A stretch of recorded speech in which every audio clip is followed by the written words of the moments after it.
Good evening. So the video I wanted to do now was basically similar to the one I did last night about choice and belonging, and just kind of talking about that a little more, furthering it more. So to start off, we're starting with so we got choice, and that's what I covered, choice and belonging. And I guess this should just be an extension of me referring with my own, what I know about myself and my own. So I was talking about the Maniac, Latin Disciples. What I do know is that, like again, just what I generally know is that the MLDs should have sprouted out of Chicago, along with the SDs. The SDs have pretty much said that their home is South Chicago. I know the MLDs are affiliated, therefore, I mean, if anyone wants to guess, they went to Chicago as well. So there is a big Hispanic community, I believe, in Chicago. But so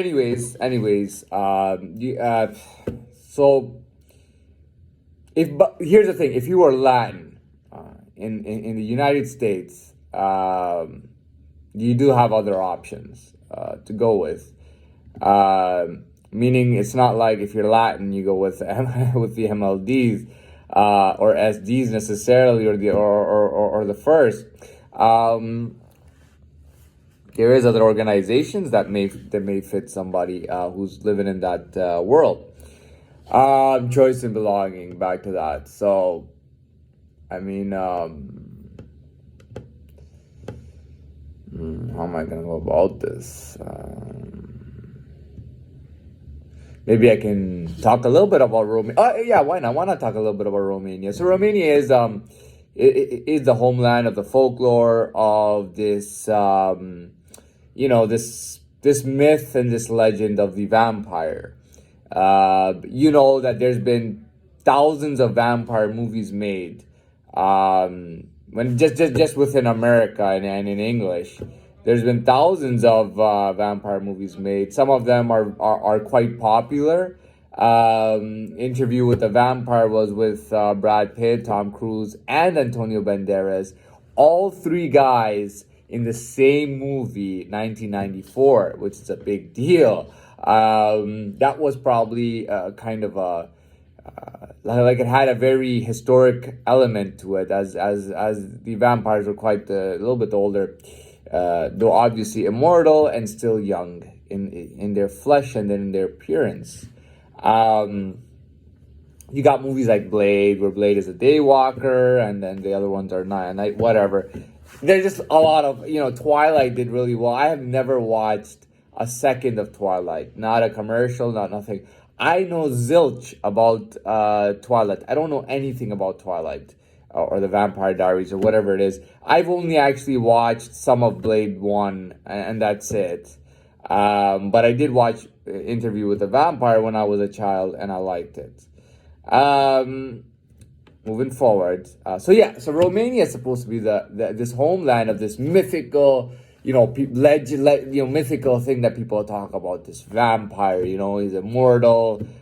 His flesh and appearance does not age. He stays young forever, and of course he drinks blood of whatever. So we do know about that. Romania is the home of the folklore. So Vlad Dracula is I don't know if it was in the 1600s or from the 1700s. I don't know. The Ottoman Empire was around for a while, so sometime around then. But Vlad Dracula is actually a historically recognized vampire. Because he did drink blood. Now, I don't know if he was immortal and he never aged or anything like that. That can be quite questionable. But history does recognize him as a historical vampire, literally. They call him Vlad Dracula. And, a lot of movies came out called Dracula, a lot of stories. I've been reading novel. I read one novel on some vampire stuff when I was when I was a child in elementary school. I still remember the book. But anyways, um, I went as a anyway. Anyways, so where was I at? So Vlad Dracula is actually recognized officially, historically, as someone who drank blood, was supposed to be a vampire, and actually, I would say inspired a lot of vampire movies, including movies on Dracula, including actual historical movies where they show like wars and the fighting and the history and the castles and and all that. So there, that is an actual real thing. But the vampire myth has existed long before Vlad Dracula. It's supposed to be in Romanian folklore from thousands of years ago. Um, so you got that with the Romania. Where I was trying to get with this is that Romania is kind of like, anyway, I'm not gonna get into that much. But again, Romania. If you take out the I and the A, it's Roman, like the Roman Empire, and I believe it's not too far from Italy, because there's such a big history, and it was part of the Roman Empire. It definitely has some ties to Italy. I don't know how close Romanian language is to Italian or to Latin, but I have heard that the Romanian language also was derived, and changed later on, but derived from the original Latin and the original Italian language. Um, I do actually have. Now I have the Italian blood, but it's not like you have different kinds of Italians who have been living in Italy for a long hundreds of years, and they look different. People look different and whatnot. Kind of like other parts of Europe. Romania is a little special though. Romania is a little special. It's definitely a little special. I mean, there are blonde haired people in Romania, but I actually I'm gonna post up some pictures of my hair actually in the sunlight, and you will see that my hair is very light, and that is not uncommon to Romania at all. I'll tell you honestly, my entire features are actually between Romanian and Italian, right? And it's including the which I will post up right after this, including the hair and everything. It is pretty much Romanian and Italian. And like I said, my eyes is a thing that gives me away because my eyes aren't exactly associated with anything. You could say maybe my eyes just came out different. You know what I mean? A little different, but the eyes do not really exactly look like any race really. Anyways, people become very confused when they see my eyes as to where about my origin would be. But everything else is pretty much. I would say I look between Romanian and Italian. But there are Italians who are, they really tan in the summer. Italy has a big summer and the sun come out, and they have beaches and stuff. And there are Italians that tan. There are Italians who have a bit of a larger nose, like mine. The red lips. My lips are very red and light. This is typically a Romanian thing.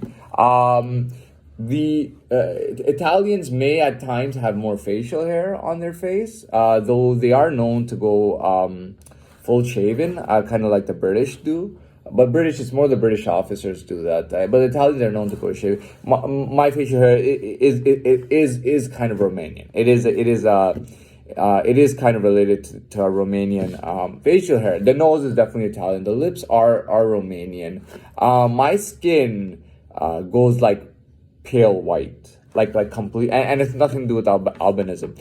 My skin goes like really white when it's winter and everything. My skin goes really light, but in the summertime my skin tans. But you could say in the winter I'm Romanian and in the summer I'm Italian. Anyways, what would somebody like that be doing with the MLDs? It doesn't make any sense. It won't make much sense to Italians and Romanians, except for the fact that Toronto down to Chicago, down to New York, LA, whatever, a lot of the states, we have a lot of organizations which are like have a gang element to them, just like the MLDs. Now they're Latin, And yeah, you can be Latin and be part of the Maniac Latin Disciples. You don't necessarily have to be an American Hispanic. You can be from Spain, you can be from Italy, and hey, maybe you can even be from Romania as of now, which is kind of cool. But and like I said, my hair does go lighter. But yeah, anyway, I'm gonna post that up. But yeah, back to belonging and choice. So I am in this location for a reason. I am in this area, and for me, it made most sense when it comes to choice and belonging to choose the Maniac Latin Disciples. It's quite natural, and by the way, the same disciples and Maniac Latin Disciples are affiliated. They both use disciple as their last letter. Anything more that I like to talk about? So my life, I would like to say, as of today, my life is not just in one form. I'm not like, okay, I'm a same disciple Maniac. That's it. That's all that is, and I'm gonna do that to the death. It's not exactly like that. I have a belonging. I have a Latin family background. I have a Latin origin. And I also am part of these organizations. And I have things that I do in my life separately, and I have my own interests and hobbies. And I'll tell you, one of my biggest interests and hobbies is food. Yeah, I'm not the best cook or anything like that. Not to say that I couldn't be in the future. Let's not rule it out. I'd say as an introductory cook, I'm very good. But in the future, could I get better at cooking? I would say definitely. Definitely. It's something I got to get better at, something I will practice at and try to get better at cooking. But that's my number one interest is food. That's my hobby. That's my interest. I did 4 months of culinary school just out of this crazy habit of watching every single food show I could every day, and it just led me to do the culinary school. Anyways, so that's choice and belonging. And, they're just... The best way to conclude this is by saying there's so much more to uncover and so much more new things to do and so much more ways to go before somebody who's basically like new to something to actually make a little bit of space and ground within their lives and kind of advance themselves forward. All right, so I'm done with this. I'm gonna say good evening again. The time length of the video went a little bit over what I thought, but I'll post this up.